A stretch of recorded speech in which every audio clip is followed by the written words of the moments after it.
हरे कृष्णा कृष्णा कृष्णा हरे हरे, हरे राम राम राम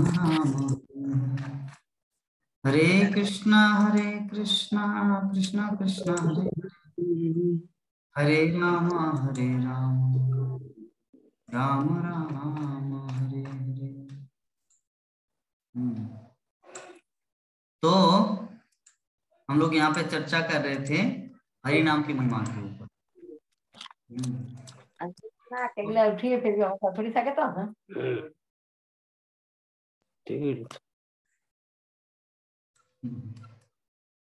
तो लेकिन अभी प्रश्न उठ सकता है, प्रभु जी हम तो एक बार हरि नाम नहीं, दिन में 16 माला जप करते हैं। नॉट ओनली हरे कृष्ण बोल के छोड़ दिया, ऐसा नहीं, सारा दिन जप करते हैं, 16 माला से ज्यादा जप करते, लेकिन फिर भी हमारे हृदय में पाप अभी भी क्यों है, पाप का बीज। तो इसका उत्तर यहाँ पे श्रील प्रभुपाद दे, इसका उत्तर यहाँ पर दिया गया है कि लेकिन ऐसा नाम लेने में गुणता चाहिए। गुणता मतलब क्वालिटी होना चाहिए गुण, ये नाम में ये भाव की गुणता पर निर्भर करता है कि एक नाम में सारा पाप हटेगा या नहीं हटेगा।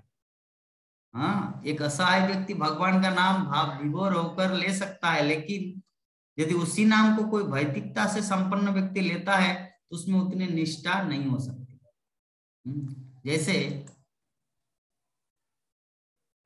हम लोग भगवान को बोलते हरे कृष्णा कृष्णा कृष्णा हरे हरे, हरे राम राम हरे। ये भाव विभोर होकर भगवान की भक्ति सहकर हम लोग नाम लेते हैं। तो जो भौतिकतावादी होते वो ऐसा नहीं करेगा। ये देखो हरे कृष्णा जा रहे हैं, इस्कॉन डिवोटी जा रहे हैं, ओ हरे कृष्णा। तो वो जो हरे कृष्ण बोल रहा है उसका मतलब क्या है? वो तो मजाक कर रहे हैं, है ना प्राणमोहन प्रभु, है ना? वो तो मजाक कर रहे हैं। तो उसमें कोई निष्ठा, उसमें कोई भक्ति नहीं है। लेकिन एक भक्त के अंदर भक्ति है, निष्ठा है, तो उनके नाम में वो क्वालिटी है।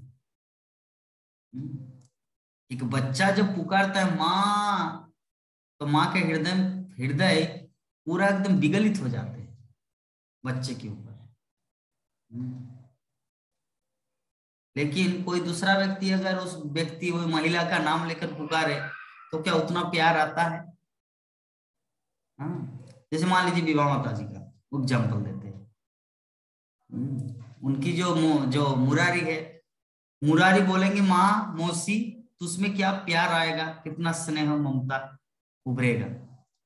लेकिन कोई ऑफिसर वहां पे बोलेंगे विवाह ये कागज लेके आओ, तो वो फॉर्म वहां पे जमा कर दो, तो क्या कोई फीलिंग आ रहा है उनके प्रति, ऑफिसर के प्रति कुछ फीलिंग आएगा?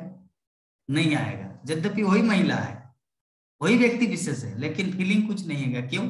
क्योंकि इसमें प्रेम नहीं है, स्नेह नहीं है, ममता नहीं है, प्यार नहीं है।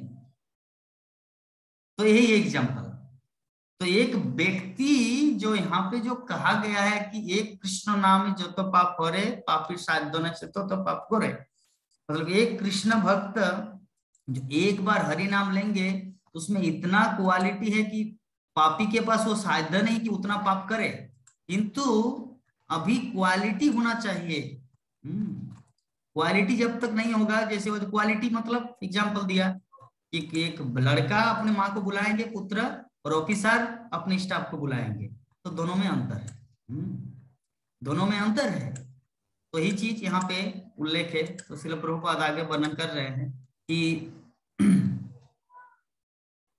भौतिकता के मद में फुला रहने वाला व्यक्ति यदा कदा भगवान का पवित्र नाम जप कर सकता है, लेकिन वो गुणता पूर्वक नाम लेने में अक्षम होता है। अतः भौतिक उन्नति के 4 सिद्धांत, उच्च कुल संपत्ति, उच्च शिक्षा तथा आकर्ष सौंदर्य, ये चारों आध्यात्मिक उन्नति के पथ में अग्रसर होने के लिए मानव अयोग्यताएं हैं, कोई योग्यता नहीं है, डिस्क्वालिफिकेशन है। हाँ, तो शुद्धात्मा जो है, शुद्धात्मा का भौतिक आवरण बाह्य गुण है, जिस प्रकार जड़ रुग्ण शरीर का बाह्य गुण होता है, ये जो जर होता है हम लोग को बुखार होता है, तो क्या वो हमारा नेचुरल परिस्थिति है, नेचुरल अवस्था? जर नहीं। हमारा नेचुरल अवस्था क्या है? जैसे अभी हम लोग है ठीक ठाक, ना जर है, ना कुछ घाव है शरीर में, ना पेट खराब है, ना माथा व्यथा हो रहा है, ना कुछ नहीं, अभी हम लोग नेचर। लेकिन विश्वनाथ प्रभु बोल सकते नहीं प्रभु जी मुझे तो थोड़ा है क्योंकि मुझे ठंडा लग रहा है इसलिए टोपी पहन के हूं। हाँ, लेकिन नेचुरल में क्या है? नेचुरल में न गर्मी लगेगा, न ठंडा लगेगा, न बुखार आएगा, न घाव रहेगा शरीर में, न पेट व्यथा करेगा, न माथा व्यथा करेगी, वो नेचुरल। लेकिन जब बुखार आता है तो वो क्या है? अननेचुरल है। अननेचुरल मतलब अस्वाभाविक। स्वाभाविक परिस्थिति में अभी हम लोग है, और अस्वाभाविक में वह सब रोग दुख व्याधि ये सब। इस चीज को हम लोग को समझना है। तो श्रील प्रभुपाद वही चीज बोलना चाह रहे हैं, आत्मा जो है ना, आत्मा मूल रूप से नेचुरल है, लेकिन जब उनको शरीर मिलता है, मतलब हम सबको जो शरीर मिला है, ये एक रुग्ण शरीर का बाह्य गुण होता है। सामान्य विधि यह है कि जर की तीव्रता कम की जाए, न कि उपचार द्वारा उसे बढ़ाया जाए। जर की तीव्रता, ये जो बुखार, ये जो हम सबको जो भौतिक शरीर मिला है, तो इसको क्या किया जाए? धीरे धीरे इनके प्रति अनासक्ति बनाया जाए। अगर इसमें अगर अटैच हो जाएंगे, नहीं बाबा मुझे बेंगलोर के हॉस्पिटल में जाके और अच्छा अपने फिटनेस को ठीक करना है, ग्वालियर जाके वहां पे डॉक्टर को, आयुर्वेदिक डॉक्टर से कुछ लेना है ताकि शरीर और फिटनेस। अगर शरीर के प्रति अगर ज्यादा चिंतित होंगे तब तो आप जड़ को बढ़ा रहे हैं, जड़ को कम नहीं कर रहे हैं। बुखार को कम करने का अर्थ क्या है? बुखार को कम करने का मतलब इस शरीर से अनासक्ति होकर आत्मा में आसक्ति, अर्थात कृष्ण भक्ति में आसक्ति। क्योंकि कृष्ण भक्ति में आसक्ति का अर्थ है आत्मा को कृष्ण के साथ अटैच करना। बुखार मतलब हम लोग ऑलरेडी विचार किए हैं, ये शरीर मिला है, आत्मा में ना कोई दुख है, ना कोई जंजाल है, ना कोई कष्ट है। लेकिन आत्मा जब भौतिक शरीर धारण करता है तब वो दुखी बन जाता है। क्यों? जिस प्रकार व्यक्ति का बुखार आता तब वो दुखी रहता है। क्यों? क्योंकि उसका नेचुरल कंडीशन नहीं है, वो अननेचुरल हो जाते हैं, अस्वाभाविक हो जाता है। उसी प्रकार आत्मा अभी अस्वाभाविक परिस्थिति में है, ये शरीर को लेकर। कभी कोरोना के लिए टीका लगाना है, कभी वैक्सीन लगाना है, तो ये जो है ना, आत्मा के लिए ऐसा कुछ नहीं चाहिए। लेकिन जो शरीर के पाला में पड़े हैं बेचारा, दुख कष्ट उठा रहे आत्मा भी, नहीं मैं इंजेक्शन नहीं लेना चाहता, नहीं मैं गोमूत्र नहीं खाऊंगा, है ना। तो ये जो है कुछ कुछ चीज जो आत्मा नहीं चाहते, लेकिन शरीर के साथ होने के कारण इनको लेना पड़ता है। तो यहाँ पर तो कभी कभी देखा जाता है कि आध्यात्मिक दृष्टि से उन्नत व्यक्ति भौतिक रूप से निर्धन रह जाते हैं, लेकिन इससे हतोत्साहित नहीं होना चाहिए। उल्टे ये निर्धनता शुभ चिन्ह है। जिस प्रकार के शरीर में जड़ का ताप घटना शुभ है। देखिए श्रील प्रभुपाद किस किस तरह का एग्जाम्पल सेट करते हैं, किस तरह का उदाहरण प्रस्तुत करें ताकि हम लोग आध्यात्मिक तत्व, आध्यात्मिक ज्ञान को समझे, है ना।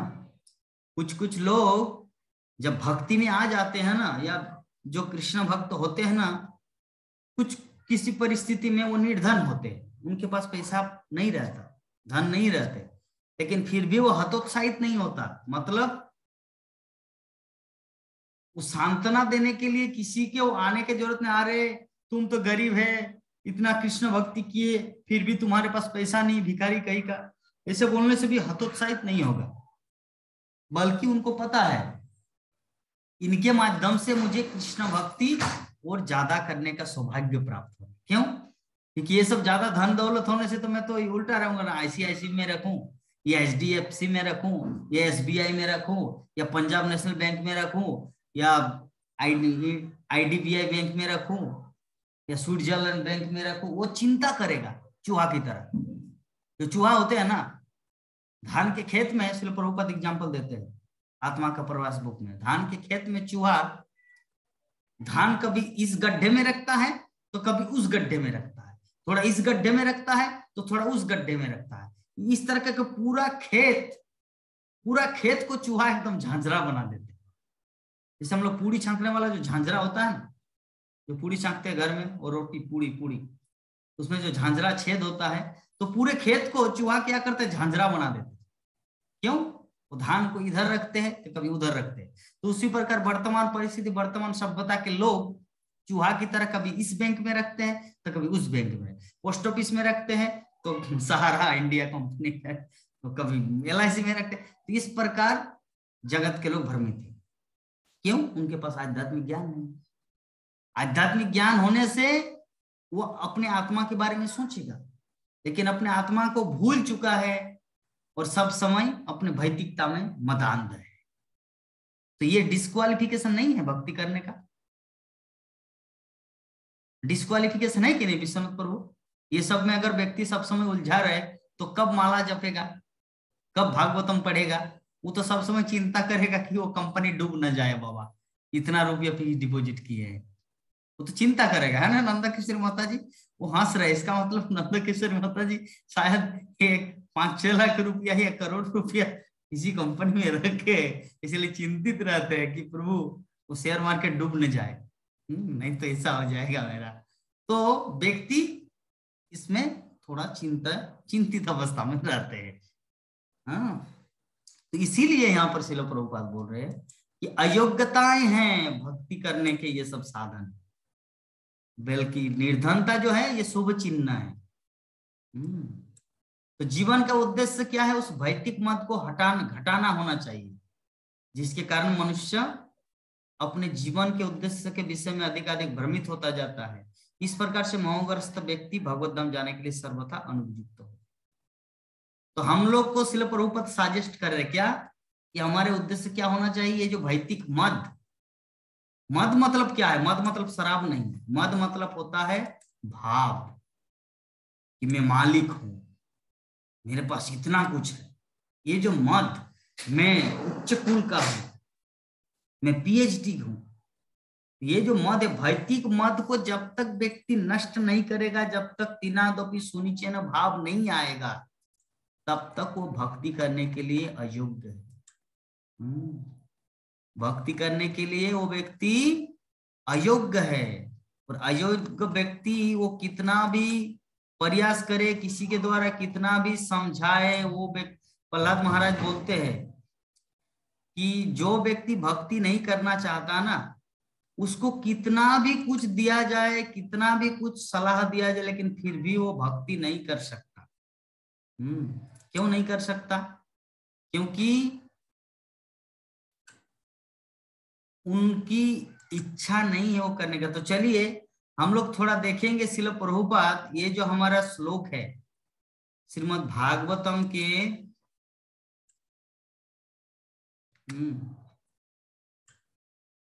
11, श्रीमद् भागवतम के प्रथम स्कंद 8वां अध्याय श्लोक संख्या 26 जो है, श्रील प्रभुपाद लेक्चर दिए हैं लॉस एंजलिस में।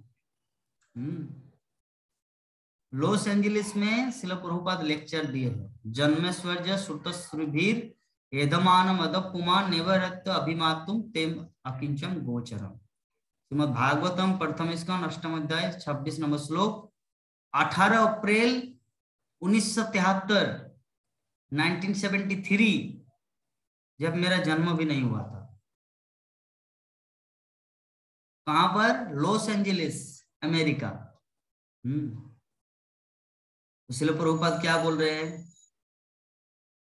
तो प्रभुपाद बोल रहे कि तो ये अयोग्यताएं हैं, सामग्री, ऐश्वर्य, इन बातों, जन्म बहुत भव्य परिवार देश में जन्म होने के लिए, आप अमेरिकी लड़कियों लड़कियों की तरह आप अमीर पिता माता राष्ट्र से पैदा हुए हैं, तो यह अर्थ है ईश्वर की कृपा है। वो भी अच्छे परिवार में, अच्छे राष्ट्र में जन्म लेना, अमीर, बहुत अमीर बनना, ज्ञान शिक्षा सब कुछ सौंदर्य में, नहीं तो बेचारा क्यों किसी का ध्यान खींचता। लेकिन एक अमीर आदमी आकर्षित करता है, शिक्षित व्यक्ति ध्यान आकर्षित करता है, एक मूर्ख दुष्ट ध्यान आकर्षित नहीं करता।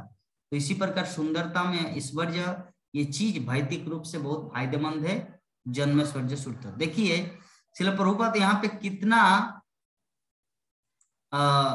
पॉजिटिव चीज यहाँ पे देख रहे हैं।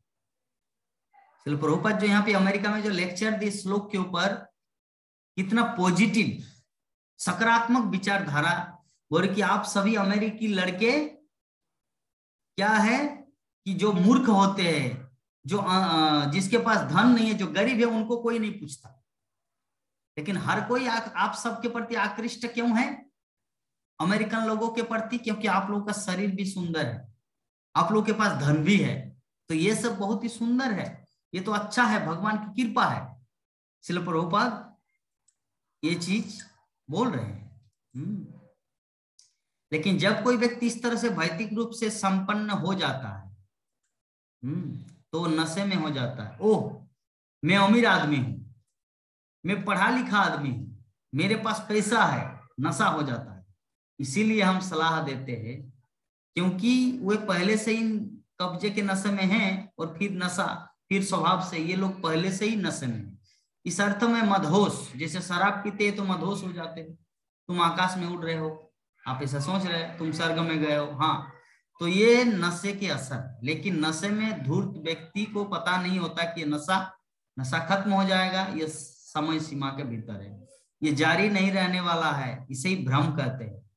एक नशा है कि मैं बहुत अमीर हूं, मैं बहुत शिक्षित हूं, मैं बहुत सुंदर हूं, मैं बहुत हूं, मैं उच्च परिवार में पैदा हुआ हूं। तो श्रील प्रभुपाद जो एग्जाम्पल दिए नशा का, कि व्यक्ति नशा करते हैं, शराब पीते, तो अपने आप को क्या सोचते हैं कि मैं आकाश में उड़ रहा हूं, मैं स्वर्गलोक का राजा बन गया हूं, मैं ये कर रहा हूं, वो कर रहा हूं। तो बोले कि एक प्रकार का नशा है शराब, और एक दूसरे प्रकार का नशा क्या है, मैं अमीर हूं, मैं शिक्षित हूं। तो श्रील प्रभुपाद एग्जाम्पल देते हैं कि जैसे शराब पीने वाला व्यक्ति जब तक शराब का नशा रहता है, तब तक वो अपने आप को सोच सकता है कि मैं देश का प्रधानमंत्री हूं। जैसे शराब चढ़ जाता है, मतलब जैसे शराब का नशा उतर जाता है, तब वो देखते हैं कि कुत्ता पेशाब कर दे रहे, वो लेटा हुआ है रोड में, जैसे शराब का नशा उतर जाते हैं। तो श्रील प्रभुपाद वही चीज यहाँ पे वर्णन करना चाह रहे कि व्यक्ति चाहे उच्च शिक्षित हो, उच्च कुल में जन्म लिया हो, या सुंदर हो, या उच्च शिक्षा प्राप्त किए हो, कुछ भी हो, लेकिन ये तो नश्वर है, ये तो ज्यादा दिन टिकने वाला नहीं है, इस जीवन में तो फिनिश हो जाएगा जब मरोगे, है ना। हो सकता है अगले जीवन में कुत्ता बनोगे। तो इसका मतलब इसीलिए श्रील प्रभुपाद ये जो चार चीज है, जन्म स्वर्ग सुत श्रवी, नशे के साथ कंपेयर किए है। शराब में व्यक्ति अपने आप को बहुत आकाश में उड़ा देखते हैं, लेकिन अल्टीमेटली वो गिरा रहता है रोड के किनारे, जो उसको गंगा जल कुत्ता पिलाते हैं। हाँ, तो यहां पर आगे बता रहे हैं श्रील प्रभुपाद कि मान लीजिए आप अमेरिकी है, आप अमीर है, आप सुंदर है, आप ज्ञान में उन्नत है, तो आपको अमेरिकी होने का गर्व हो सकता है, लेकिन यह नशा कब तक रहेगा? इस शरीर के समाप्त होते ही ये सब कुछ समाप्त हो जाता है, सब सारा नशा। जैसे वही बात, तुम कुछ पीते हो, मदहोश हो जाते हो, लेकिन जैसे वो नशा खत्म होता है, तुम्हारे सारे नशे के सपने खत्म हो जाते हैं। तो ये नशा, यदि आप नशे में रहते हैं, आकाश और मानसिक मंच में मंडराते हैं, ये मानसिक मंच, अहंकारी मंच, शारीरिक मंच। लेकिन तुम ये शरीर नहीं हो, ये स्थूल शरीर और सूक्ष्म शरीर नहीं है। ये स्थूल शरीर पृथ्वी, जल, अग्नि, वायु, आकाश से बना है, और सूक्ष्म शरीर मन, बुद्धि और अहंकार से बना है। लेकिन आप इन 8 तत्वों से संबंधित नहीं हो। भगवत गीता में भगवान कहते हैं ईश्वर की निम्न शक्ति है। कोई भी मानसिक रूप से बहुत उन्नत है, वो नहीं जानता कि वो निम्न ऊर्जा के प्रभाव में है, वो नहीं जानता, यही नशा है। हाँ, जैसे नशे में धूर्त व्यक्ति को पता नहीं चलता कि वो किस हाल में है, तो ये वैभव स्थिति नशा है। और अगर तुम अपना नशा बढ़ाते हो, आधुनिक सभ्यता यह है कि हम पहले से ही नशे में हैं और नशा बढ़ाते हैं, हम नशे की स्थिति से बाहर निकलना है, लेकिन आधुनिक सभ्यता बढ़ रही है कि तुम और अधिक नशे में हो, अधिक नशे में और नरक में जाओ। ये आधुनिक सभ्यता की स्थिति है। इसलिए प्रभुपाद इस तरह मतलब कितने कड़े भाषा में ये चीज को वर्णन कर रहे हैं। लोग ऑलरेडी पहले से ही नशे में हैं। नशा मतलब क्या है विभा माता जी? ऑलरेडी नशा मतलब कि हम इंडियन हैं, हम पांडे हैं, हम चतुर्वेदी है, हम शर्मा हैं। तो ये जो नशा, पहले से एक नशा चढ़ गया है और एक दूसरा नशा और धन का, संपत्ति का। तो ये नशा जो है, ये नशा व्यक्ति को पागल बना देता है। तो कुंती महारानी कहते हैं,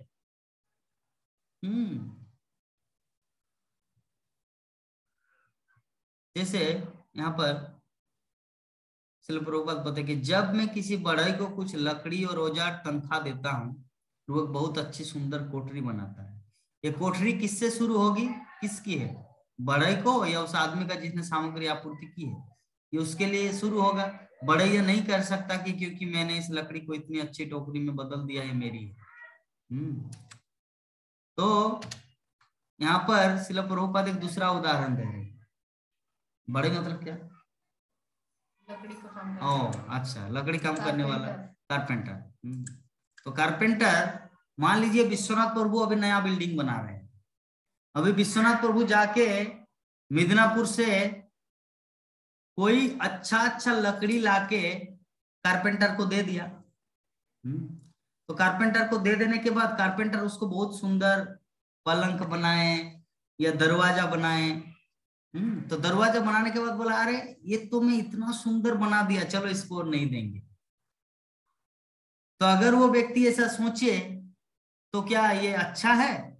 विश्वनाथ प्रभु बोलेंगे तुमको डांग देंगे हम, मिदनापुर से हम इतना कष्ट करके लाए इतना ये को लकड़ी को, और अब कारपेंटर अभी बोले कि ये मेरा है। तो हमारी स्थिति वैसा है। ये भौतिक जगत जो है ना, ऑलरेडी किसी का बनाया हुआ है, कृष्ण का।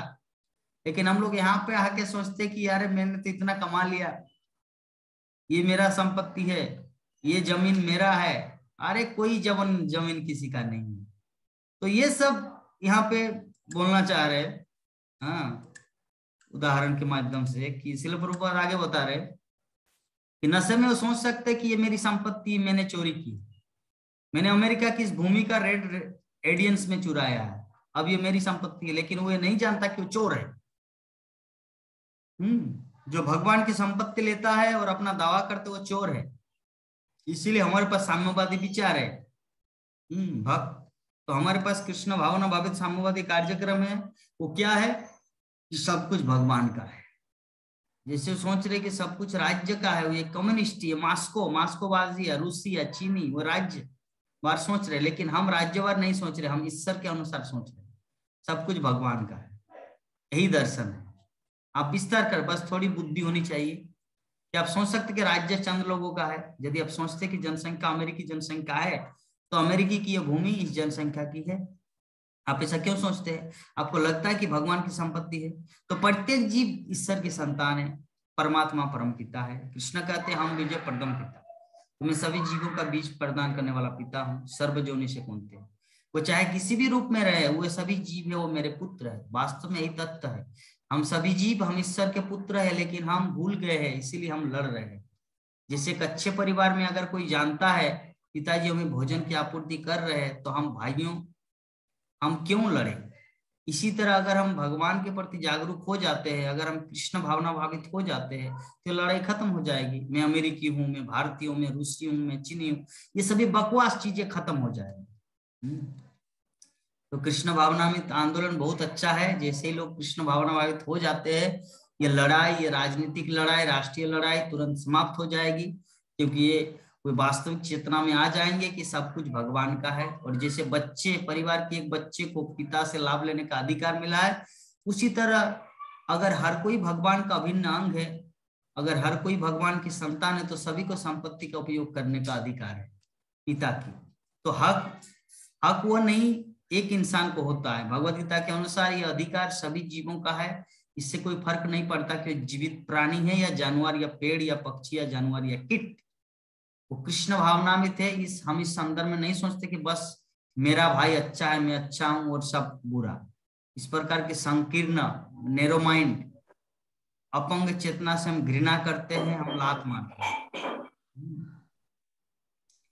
तो इस प्रकार श्रील प्रभुपाद लॉस एंजलिस में ये प्रवचन प्रदान कर रहे हैं। तो हम लोग को यही चीज सोचना है अल्टीमेटली। श्रील प्रभुपाद अंत में एक ही चीज बता रहे हैं कि तो ये योग्यता ये कि जब कोई इस नशीली पदार्थों से मुक्त हो जाता है, जन्म अच्छी शिक्षा, अच्छी सुंदरता, उनको उपयोग किया जा सकता है। जब वही व्यक्ति कृष्ण भावना भावित हो जाता है, जैसे तुम अमेरिकी लड़के और लड़कियां कर रहे हो, तुम नशे में थे पहले, लेकिन जब नशा खत्म हो गया तुम बेहतर सेवा कर रहे हो कृष्ण भावना में, इस्कॉन में। जैसे आप भारत जाते हो तो तुम्हें आश्चर्य होता है कि कैसे अमेरिकी लड़के और लड़कियां भगवान के पीछे इतने पागल हो गए, क्योंकि वो जो उन्हें सिखाता है कि तुम धूर्त हो, तुम सीखते हो क्योंकि तुम पश्चिमी देशों से नकल करते हो। अब यहाँ देखो, पश्चिमी देश के लड़के और लड़कियां कृष्ण भावनामृत से नृत्य कर रहे हैं, अब तुम अनुकरण करो, वही मेरी नीति थी। तो इसीलिए अब इसे मूर्त रूप दिया जा रहा है, तो हर चीज का सदुपयोग किया जा सकता है। अच्छा वंश यदि आप सब सदुपयोग करते हैं, यदि आप नशे में रहते हैं, इसका उपयोग नहीं करते हैं, तो ये बहुत अच्छी संपत्ति नहीं है। लेकिन आप इस अच्छे उद्देश्य के लिए उपयोग कर सकते हो। लेकिन आप संपत्ति के, यदि आप संपत्ति का उपयोग कृष्ण के उद्देश्य के लिए करते हैं तो बेहतर स्थिति होगी। यही उदाहरण शून्य के समान। शून्य का कोई मूल्य नहीं है, लेकिन जैसे ही आप एक शून्य से पहले रखते हैं तो वो तुरंत 10 हो जाता है, 10 फिर शून्य 100 फिर शून्य 1000। इसी तरह जन्म सर्ज सुरता से भी जब तक आप नशे में रहते थे ये सब शून्य है, लेकिन जैसे तुम कृष्ण को डालते हो ये 10, 100, 1000, लाखों में परिणत हो जाता है। यही अवसर है। तो आपको ये अवसर मिला है, आप अमेरिकी लड़के और लड़कियों, आपको ये अवसर मिला है, आपके पास शून्य है, कृष्ण रखो तो तुम 10 हो जाओगे। आपका बहुत बहुत धन्यवाद। भक्तगण जय श्रील प्रभुपाद की। तो यहाँ पे श्रील प्रभुपाद प्रवचन को समाप्त करें लॉस एंजलिस में। क्या बोल रहे हैं कि ये जो जन्म स्वर्ज सुरत श्रीभी है, मतलब किसी के पास मान लीजिए धन है, सुंदर शिक्षा है, वो सुंदर भी है और उच्च कुल में जन्मा भी है।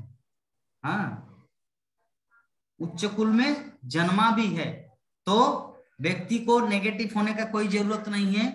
ये सब करने का पूरा अधिकार है, इसको सदुपयोग करने का। सदुपयोग कैसे? श्रील प्रभुपाद फॉर्मूला बताए, सूत्र बताए। क्या सूत्र?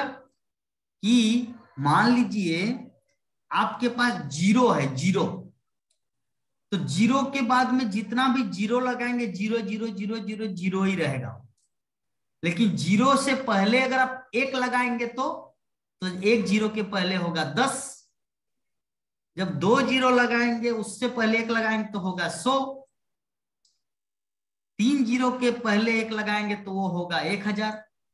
4 0 के पहले 1 लगाएंगे तो होगा 10,000। उसी प्रकार जन्म श्रुत, जन्म 1 0, श्रुत दूसरा 0, श्री तीसरा 0 और भी चौथा 0। जन्म से तो श्रुत से भी मतलब उच्च कुल में जन्म लेना पहला 0, ठीक है, उच्च कुल में जन्म लेना पहला 0, उच्च शिक्षित होना दूसरा 0।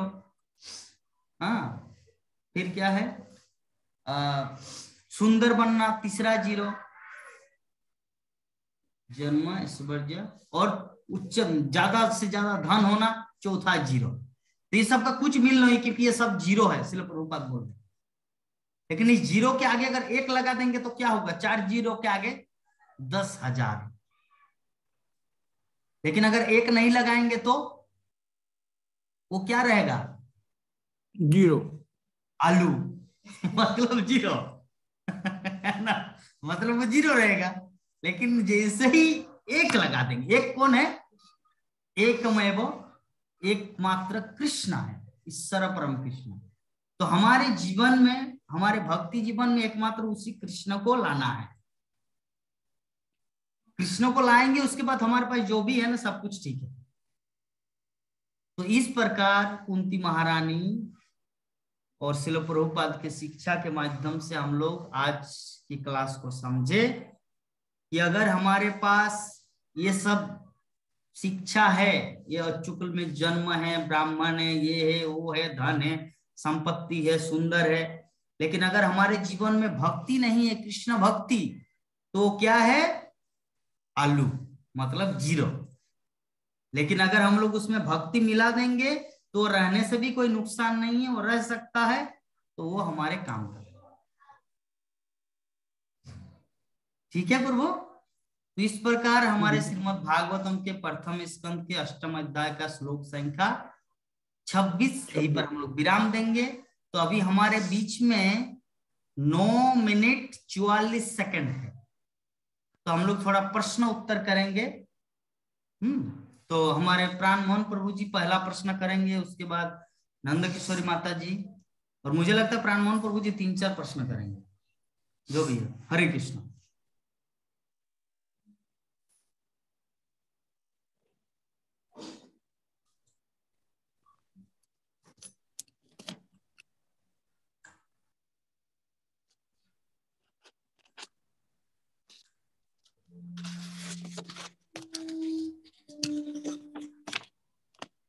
हरे कृष्णा।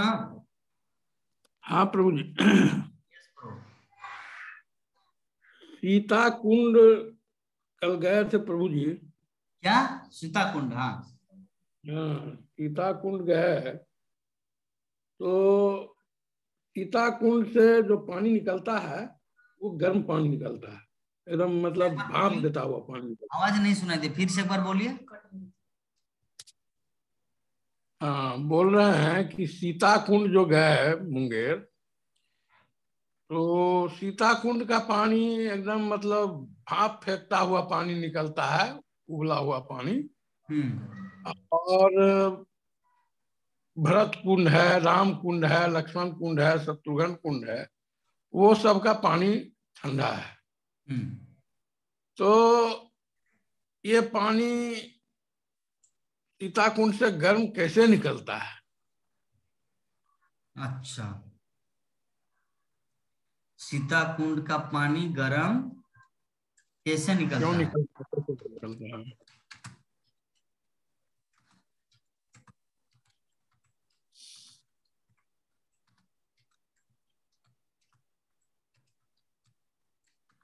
तो कभी गए नहीं, भगवान कब ले जाएंगे वहां पर।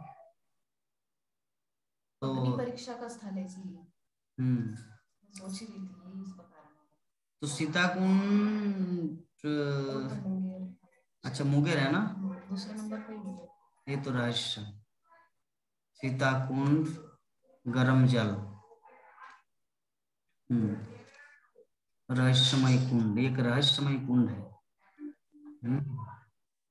तो थोड़ा देखते हैं यहाँ पर क्या हो रहा है।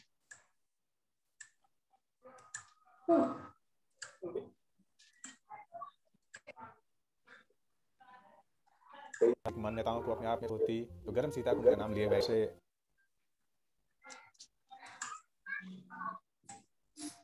8 किलोमीटर दूर अवस्थित सर्वप्रथम संसद प्रोफेसर के निवेदन अधिकारी।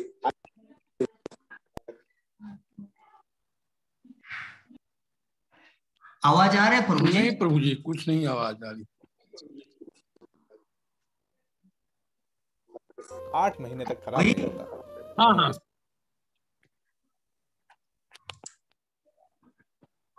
बंद हो गया, आवाज बंद हो गई।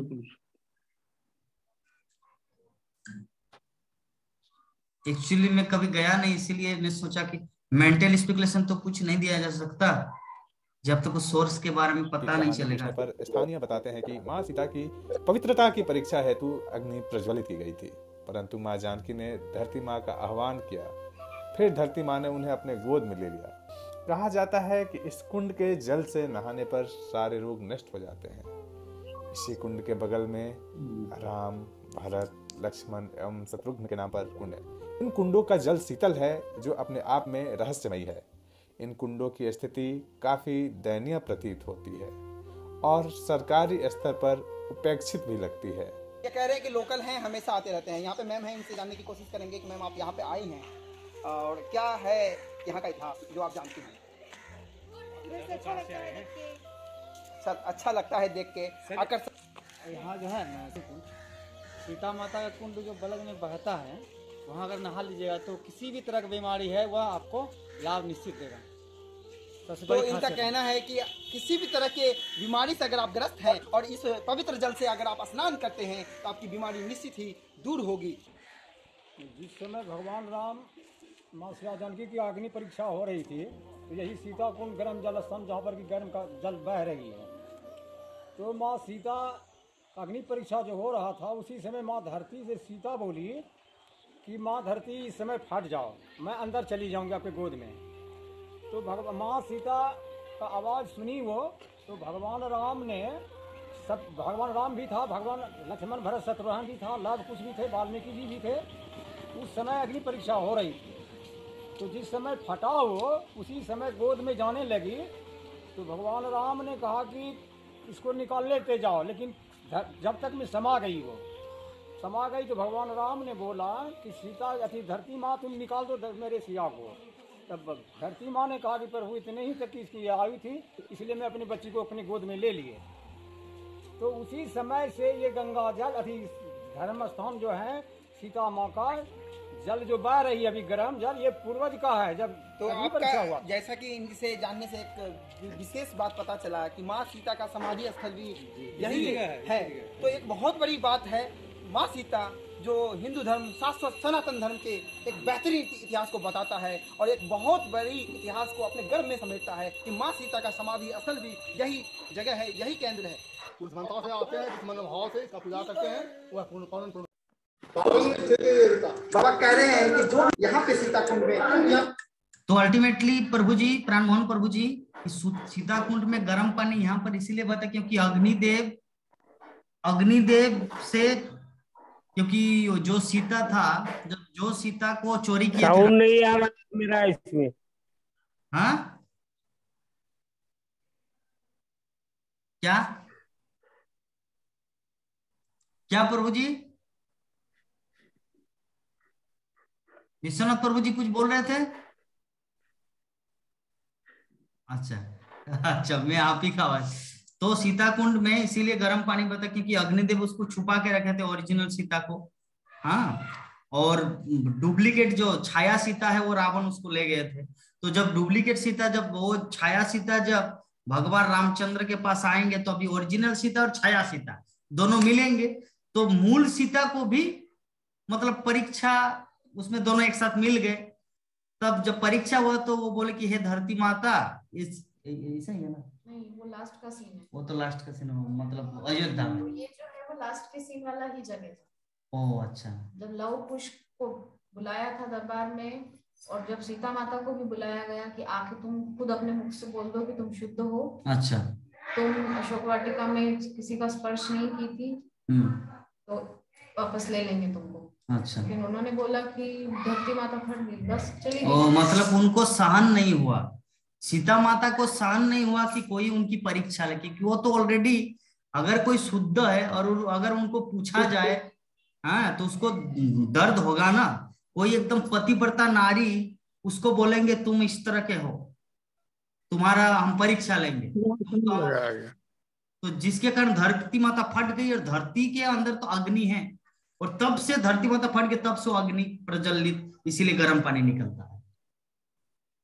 ये है कारण। ठीक है। उस जगह एक कुआं था, एक नल था, चापाकल। अच्छा। तो चापाकल में लोग स्नान कर रहे थे, वहां भी गए तो उसका भी पानी गर्म था।